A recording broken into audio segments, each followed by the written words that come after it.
روسي پیسې 3 کاله مخکې ونیول شوې او یخې شوې، خو اروپا له هم ضرور نه دی چې دا ضبط کړي. لږ تر لږه د اوکراین سره د مرستې جبران لپاره. اروپا ډېر ریږي او دا په حقه ده. راځئ چې دا ستونزه له قانوني نظره وګورو. د روسیې او اروپا ترمنځ ډېر تجارتي قراردادونه لاسلیک شوي دي. رسمي توګه جګړه نشته.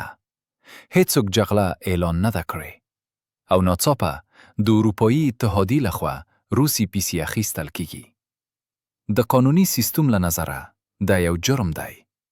دا د نورو خلکو ملکیت د ناقانونه ساتنې قواعدو سرغړونه ده.